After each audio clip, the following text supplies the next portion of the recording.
नमस्कार पाहुणा. नमस्कार. बरं, बागविषयी आता सगळं काय सांगायचं तुम्ही सांगायचं, मी काय बोलणार नाही, बोला आता. नमस्कार, मी शंकर तुळशीराम गिड्डे, राहणार तडवळे, तालुका आटपाडी, जिल्हा सांगली आहे. मी सलग 3 वर्षे असं म्हणजे डाळिंबात फेलच होतो. यावर्षी सुदैवानं स्वराज कृषी सेवाचं मार्गदर्शन लाभलं. मी डबल 15 सप्टेंबरला इत्रेल मारलं, चांगलं सेटिंग झालं. आता सुद्धा माल माझ्या झाडावर ते चांगल्यापैकी आहे, झाडावर तेज आहे, काळोखी आहे चांगली झाडावर, मालानं साईज चांगली घेतलेली आहे. आणि मी बऱ्यापैकी म्हणजे खालनं ऑक्साईडमधलं कॅल्शियम सोडलं, बऱ्यापैकी वेटझोन सोडलंय, 048-47 सोडलंय. जी आपण सांगितलेलं आहे ती ट्रीटमेंट टोटली पाहुण्याने केली. महत्वाचा मुद्दा म्हणजे झाडाला कळी काढण्यापासून जे आता फळ हार्वेस्टिंग पर्यंत जे आपण सांगितलं ते टोटली प्रोडक्ट या लोकांनी वापरले. अगदी फुलराणीचा रिझल्ट ह्यांनी सांगितला, तर ह्यांचा एक व्हिडिओ पण आहे, मी अपलोड करेल नंतर. फुलराणी विषय काय बोललो, फुलराणीचा विषय कसा झाला आपला? फुलराणीचा रिझल्ट चांगला आला मला, मी 2 वेळा मारलं होतं. हा, रिझल्ट कशा प्रकारे? 1 नंबर रिझल्ट फुलराणीचा. त्यानंतर आता जे शेवटच्या टप्प्याला आपण 48-47 दिलं न्यूट्री सर्वचं, पुन्हा ब्लॅक डायमंड सोडलं, बायो सोल्यूब सोडलं होतं, हॉरिझॉन सोडलं होतं. तर आपले जे प्रोडक्ट जे शेड्यूलमध्ये आहेत A to Z प्रोडक्टचा 100% रिझल्ट भेटलाय. आणि जसे त्यांनी सांगितलं की गेल्या 3 वर्षापासून या झाडावर फळं नव्हती त्यांना दिसते. तर काय नाही, फक्त एक ऑर्गॅनिक डोस आहे आपला, जे डोस टाकला ज्यांना तेलकटला बऱ्यापैकी फरक पडला सर. अगदी 90-95% तेलकट लावर बसला.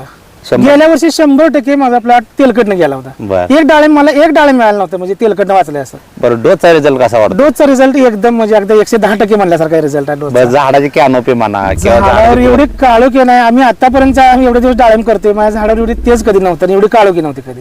एवढा डोसचा रिझल्ट चांगला आहे म्हणजे. तर मित्रांनो, मी सर्वांना सांगतो की ऑर्गॅनिक वाळा, त्याचं कारण हेच आहे की रासायनिक पेक्षा ऑर्गॅनिक शेवटपर्यंत साथ देतं.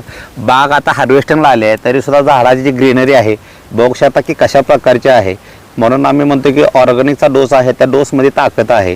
तुमचा प्लॉट आता कुठल्याही अँगलला वाटतं की साधारण किती वर्ष झाली झाडाला? आपल्या झाडाला जवळजवळ 12-13 वर्ष झाले. 13 वर्ष झाड आहे. बरं, आता मी बघू शकतो की झाडाच्या साली सुद्धा मला वाटतं काळ्यापासून आपल्याला हिरव्या झाल्या, साली उकलले, उकलले जरा, म्हणजे झाडामध्ये तेज अजून पहिल्यासारखं व्हायला लागले. हो, झाडावर तेज पहिल्यासारखं एकदम नवीन खोड तयार झाल्यासारखं झालं चांगल्यापैकी. बरं, म्हणजे इतरांपेक्षा मला सांगा, म्हणजे जे गेल्या वर्षी बाग होती त्याच्या गेल्या वर्षी होती 2-3 वर्षापूर्वी, त्याच्या तुलनेत ह्या वर्षी बाग चांगली आहे. 1 नंबर मध्ये. म्हणजे मी आतापर्यंत जेवढे वर्ष करतोय, आज 10-12 वर्ष झालं बाग करतोय डाळिंब, असं टेक्निक मला कधी आतापर्यंत मिळालं नाही, म्हणजे जमलं नाही. यावर्षी म्हणजे मी माझा सुद्धा अगदी म्हणजे काय आत्मविश्वास 10 पटीने वाढल्यासारखा झालाय. म्हणजे खरं सांगतो, म्हणजे आता नवीन नवीन लागवड पण आपण केले, हातात रोपाल डोस घालायचा. आणि एकदम म्हणजे मार्गदर्शन तुमचं लाख मोलाचा सल्ला आणि मार्गदर्शन मिळालंय. त्यामुळे मी अगदी माझा आत्मविश्वास लय वाढलाय जोरात, की मी करू शकतो डाळिंब, एवढा आत्मविश्वास झालाय म्हणजे माझा 100%. आणि काय असं काय वाटलं का बाबा एखादा डोस किंवा एखादा औषध असंच दिले उगाच की त्याचा रिझल्ट नाही? जेवढे वापरले औषध तेवढ्याचा 100% रिझल्ट मला मिळाला, प्रत्येक वेळेला मिळाला बघायला. ठीक आहे, अपेक्षित उत्पादन किती आता लास्ट आपला म्हणजे पैशाचा मता काढू? नाही, उत्पादन प्रत्येक झाडावर 1 ते 1.5 कॅरेट 2 कॅरेट, काय झाडात 2 कॅरेट निघेल, पण सरासरी 1-1.5 कॅरेट न उतार पडेल आपल्या झाडावर. रेट काय चालत, काय अंदाज मार्केटचा? रेट आता 150 ते 200 पत्र ऐकून आहे, मी काय चौकशी केली अजून. हा, तर मित्रांनो, गेल्या 4-5 दिवसामध्ये आपल्या एका मित्राचा सौदा झाला 193 रुपयानं. तर त्याच्या आसपास रेट आहेत. ह्या वर्षी अगदी मालामाल होणार आहेत आपले पाहुणे.